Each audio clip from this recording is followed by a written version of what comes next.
Salam, hər birinizi salamlayıram. Mən bugün sizə onurğasız heyvanlarda bədənin əsas hissələri və mollyusklar haqqında məlumat verəcəm. İnsanlara məlum olan ilk qiymətli zinət əşyalarından biri də mirvaridir.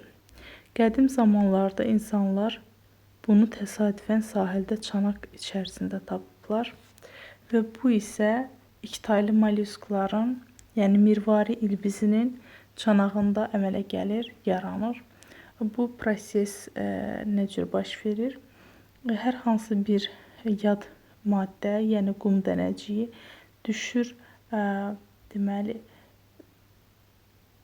mollyuskun çanağına, çanaq hissəsinə və içəriyə orada xüsusi maddə ifraz olunur və o maddə deməli mirvariyə çevrilmiş olur.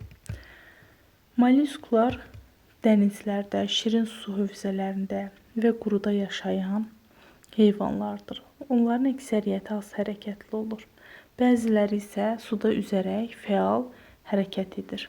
Əksəriyyətində bədən baş, gövdə və əzələli ayaqdan ibarətdir. Bəzi mollyuskların başı və ayağı olmur. Əksər mollyuskların bədənləri xaricdən kireç çanaqla əhatə olunmuşdur. Çanaq onları əlverişsiz təsirlərdən qoruyur. İndi isə ümumi mollyusklar haqqında məlumat verəcəm. Deməli, boğmayaqlardan sonra say cəhətdən ikinci yerdə dururlar. Bunların 130 minə qədər növü məlumdur. Mollyuska latınca yumuşaq deməkdir. Əksər nümayəndələrin bədəni xaricdən kireç çanaqla əhatə olunmuşdur. Çanaqla bədən arasında isə mantia adlanan nazik pərdə vardır ki, dəri pərdə var ki, bu mantia ilə bədən arasında isə qalan boşluğa mantia boşluğu deyilir. Deməli, bu mantia boşluğunda tənəffüs, hiss orqanları, bağırsaq, cinsiyyət, ifrazat orqanları olur ki, ifrazat buraya açılır. Daha sonra qan damar sistemləri bunlarda açıqdır. Başayaqlı mollyusklarda isə qapalıdır. Ürəkdə yalnız arterial qan olur. Su hövzələrində az bir qismi isə quruda yaşayır. 3 əsas sinfi vardır. Qarnayaqlılar sinfi, ikitaylılar sinfi və başayaqlılar sinfi. Bunlarda ilk nə yaranıb? İlk ürək yaranıb, ağciyər, böyrək, qaraciyər, açıq qan damar sistemi, mədalaltı vəzi. Bunların hər biri deməli mollyusklarda yaranmışdır. İndi baxaq birinci qarnayaqlı mollyusklara. Qarnayaqlı mollyuskların nümayəndələrinə böyük göl ilbizi, kiçik göl ilbizləri, tənək ilbizləri, makaral ilbiz, çılpaq ilbiz aiddir. Böyük göl ilbizinin iki tərəfi simmetriyası pozulubdur. Çünki bunlarda bədəndə bir ədəd böyrək vardır və çılpaq ilbizdə isə çanaq yoxdur. Həyat tərzlərinə baxsaq onlar əsasən durğun, şirin sularda yaşayırlar və bitkilər üzərində yaşayırlar. Bədənləri əsasən 3 hissədən ibarətdir. Baş, gövdə və ayaqdan təşkil olunmuşdur. Ayaq əzələvidir. Deməli, bunlarda ilk dəfə dil yaranıb və əzələvi dili var. Daha sonra çanağı spiral şəklində burulmuşdur. 3 qatlıdır. Sonra bunlarda dedik bir böyrək var. Sürfə mərhələsi bunlarda yoxdur. Açıq qan damar sistemləri var. 2 kameral ürəkləri var. Dedik bədən asimetrik quruluşa malikdir. Daha sonra quruda yaşayan çılpaq ilbizində dedik çanaq olmur. İlbizlərdə ayaq əzələləri yığılması sayəsində hərəkət edə bilirlər. Onlar hərəkət etdikcə selikli izlər buraxırlar. Qarnayaqların əksəriyyəti harada yaşayır? Suda yaşayırlar. İndi isə keçək növbəti səhifəyə. Burada isə ikitaylılar haqqında danışılır. İkitaylılar deməli nümayəndələri hansılardır? Anadonta, Midiya, Stridiya, Gəmi qurdu, Mirvari ilbizi. Bunlar deməli ikitaylıların nümayəndələridir. Bu mollyusklar az hərəkətlidir və ya hərəkətsiz də olurlar. Onların iki taydan ibarət çanağı olur. Gövdədən və ayaqdan ibarət bədənləri çanaq daxilində yerləşir. Yəni bədən iki hissədən ibarətdir. Baş reduksiyaya uğrayıb. Ayaqla gövdə vardır. Daha sonra anodontada çanağın tayları xaricdən bağ vasitəsilə birləşir. Güclü daxili, ön və arxa əzələr tərəfindən bağlanır həmin çanaq. Çanaq qarın hissəsindən aralanır və buradan bayıra çıxan tək ayağın köməyi ilə anodonta suyun dibi ilə zəif yer dəyişmələr edir. Və deməli bunlarda giriş və çıxış sifonları vardır. Daha sonra keçək başayaqlı mollyusklar sinifinə. Başayaqlı mollyusklar sinifi deməli bunlar fəal hərəkətlidirlər. Suda yaxşı üzürlər, yırtıcı heyvanlardırlar. Deməli bunların nümayəndələrinə nələr aiddir? Uzaq şək kalmarı, nəhəng kalmar, adi kalmar, 8 ayaq, karakatus, daha sonra sepia. Bunlar deməli başayaqlı mollyusklara aiddir və yüksək quruluş səviyyələri vardır. Daha sonra bunlarda baş hissəsində qolcuqlar var ki, qolcuqlara çevrilib baş hissədə ayaqlar. Qolcuqlar şikarın tutulmasında və saxlanılmasında iştirak edir. Bunlarda baş hissədə 10 ədəd qolcuq olur ki, 12-si uzun qolcuqdur, digəri isə 8-i isə qısa qolcuqlardır. Qolcuqların üzərində sormaclar yerləşir. Deməli, başayaqlı mollyusklarda yalnız duzlu su hövzələrində rast gəlmək olar. Onların bədən sürətli hərəkətə uyğunlaşmışdır. Bədəndən suyun xaricə vurulması nəticəsində yaranan itələmə qüvvəsi reaktiv hərəkətə səbəb olur. Yəni bədəndən su irəli çıxırsa, özü isə əksinə hərəkət edir. Yəni suyun əksinə hərəkət etmiş olur. Əksəriyyətində xarici çanaq olmur. Dərinin altında buynuz maddədən ibarət lövhə şəklində daxili çanaq var.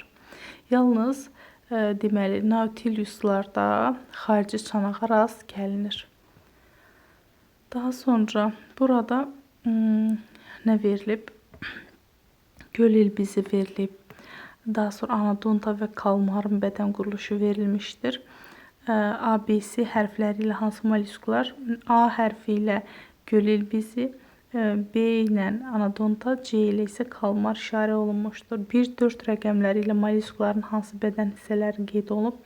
1 ilə göl ilbizin başı, 2 ilə gövdəsi, 3 ilə ayağı, 4 ilə çanaq hissə, 2 ilə kalmarın deməli gövdəsi, 1 ilə yenə baş hissə işarələnmişdir. B-də isə 4 ilə çanaq hissə, 3 ilə ayaq işarə olunmuşdur, ayaqcıq. Sonra mollyusklar aktiv və pasiv hərəkət edirlər.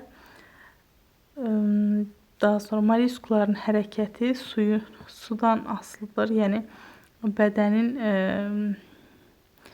deməli onlarda məsəl üçün nə cürdür? Göl ilbizində əzələvi ayağın hərəkəti, yəni onların irəliləməsinə səbəb olur. Anodontada da yenə ayağın, ancaq kalmarda, yəni başı ayaqlarda isə suyun deməli suyun itələmə qüvvəsi hesabına onlar irəliyə doğru hərəkət edirlər. Çılpaq ilbizin hansı xüsusiyyəti şaqülü bitən otlara dırmaşmağa və hətta iti bıçağın ağzı üzərində sürünməsinə imkan verir. Deməli, onun əzələvi ayağı, daha doğrusu bir ayağı var, əzələvi ayaqcığı və və o selik ifraz edir. Daha sonra burada elm, texnologiya, həyat verilib.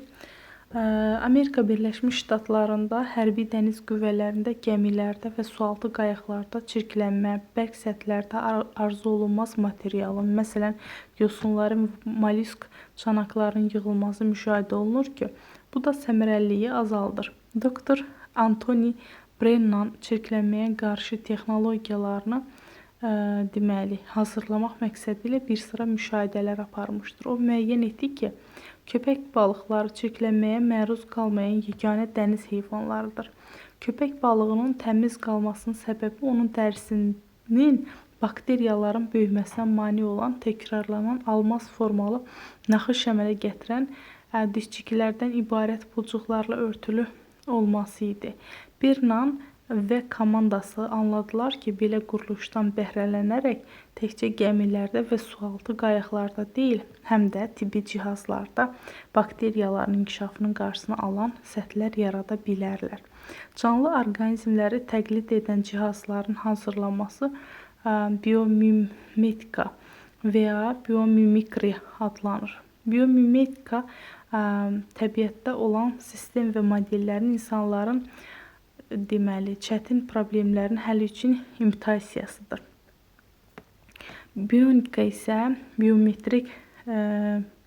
biomimetik anlayışına analoji termin kimi 20-ci əsrin 60-cı illərindən etibarən istifadə olunur. Bionika elmi nədir? Canlıya baxıb cansızı almaqdır.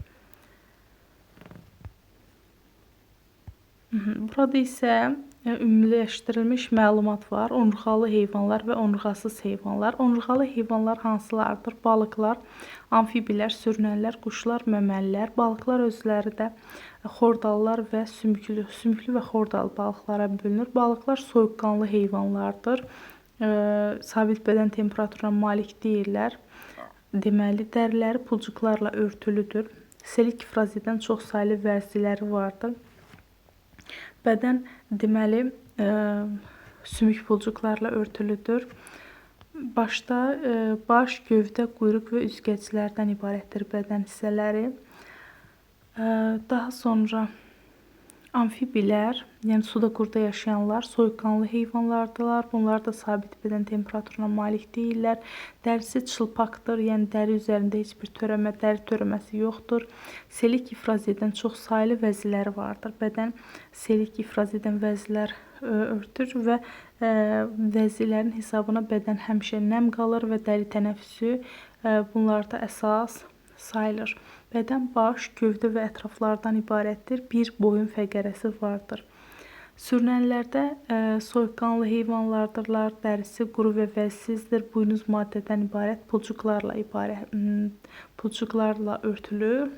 Daha sonra bədən baş, boyun, gövdə, quyruq və qısa ətraflar olur. İlanlarda ətraf yoxdur. Daha sonra quşlarda istiqanlı heyvanlardır. Dərisi quru və buynuz maddədən ibarət lələklərlə örtülüb. Dərinin törəmələridir hər biri.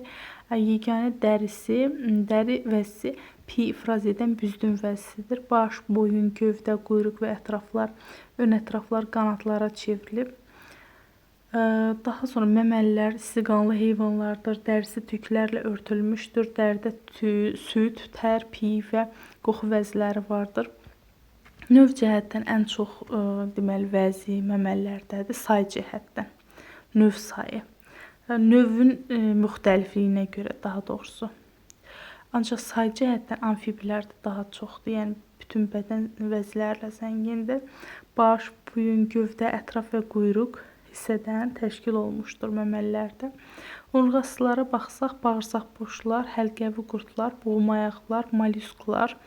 Bunlar hər biri bağırsaq boşlar bədənin bir tərəfində ağız dəliyi yerləşir və bədən iki qatdan ibarətdir. Endoderma və ya ektoderma və endoderma qatından.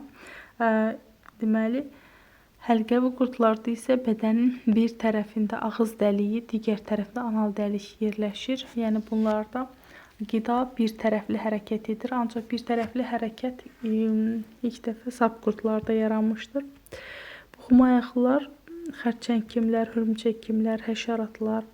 Xərçəngkimlərin bədəni baş, döş və qarıncıqdan ibarətdir. Baş döş hissədə 5 cüt toxumlu yermə ayaqları yerləşir. Daha sonra hörümçəkkimlər bədəni baş, döş və qarıncıqdan ibarətdir. Baş döş hissəsində 4 cüt yermə ayaqları yerləşir. Həşəratlarda bədəni baş, döş və qarıncıqdan ibarətdir. Baş hissəsində 3 cüt yermə ayağı və cüt qanadlar olur. Deməli, yermə ayaqları və qanadlar döş nahiyəyə birləşir. Sonra mollyusklar özü qarnayaqlar, kütaylar və başayaqlar sinifinə bölünür. Bədəni, məsəl üçün, qarnayaqların bədənini bayaq da izah elədim. Spiral şəklində burulmuş çanağın içərisində yerləşmişdir. Baş, ayaq və bədənin ön hissəsini çanaqdan xaricə çıxara bilir. Kütaylarda da 2 taydan ibarət çanağı olur ki, bədən gövdədən və ayaqdan ibarətdir. Yəni 2 hissədən ibarətdir. Baş ayaqlarda baş hissəsində qolcuqlara çevrilmiş ayaqlar vardır. 10 ədəd, ikisi uzun, 8-i qısadır. Əksəriyyətində xarici çanaqlar olmur, daxili çanağa çevrilmişdir. Yəni daxili skelet deyək, çanaq da, yəni bir növ.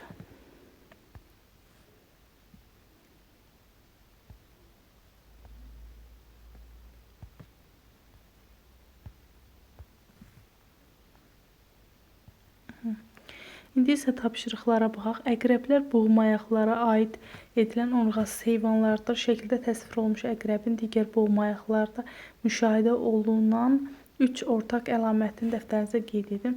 Deməli, bunların da bədəni boğumlardan təşkil olunmuşdur. Bütün deməli, bədən və ayaqlar boğumlu hissələrdən təşkil olunmuşdur. Bunlarda da yermə ayaqları vardır. Daha sonra hiss orqanları vardır, gözlər vardır. Saplaq üzərində yerləşir ancaq gözləri, fasetli gözləri vardır. Daha doğrusu bu əqrəbdir. Mən xərçəng haqqında dedim. Xərçəngdə fasetli gözlər saplaq üzərində yerləşir. Ancaq bunlarda isə deməli gözlər var və bədən boğumludur. Bunlar hörümçəkkimlər sinifinə aid olunur. Daha sonra düzgün cavabı seçin. Bütün onurğalıların bədənində olur. Nə olur? Boğumlu onurğalıların bədənində. Deməli, sərt çanaq, boğumlu ətraflar, daxili skelet.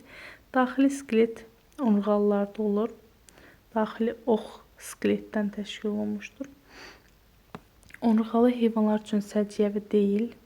Manti. Onurğalı heyvanlara aid deyil. Midya.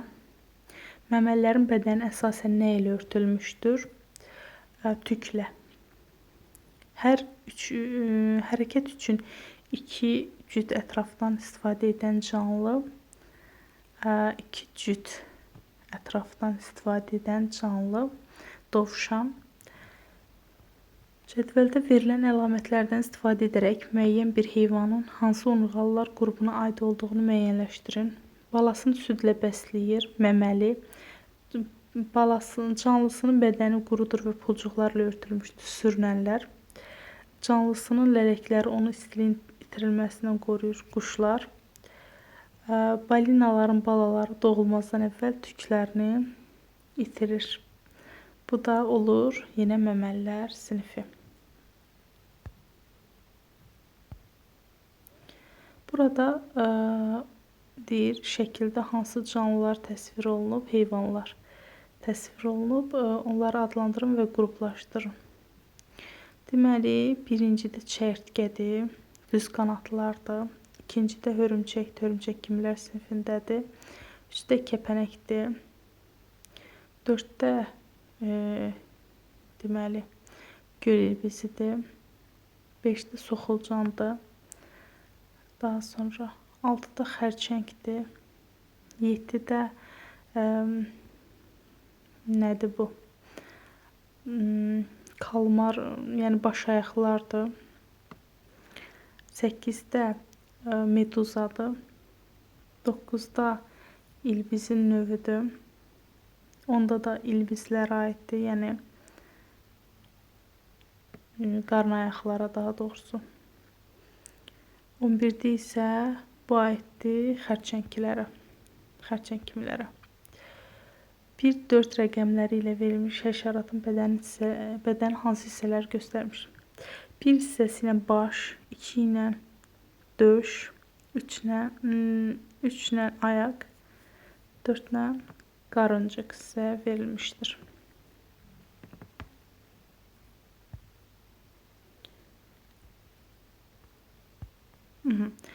Dərsimiz bu qədər.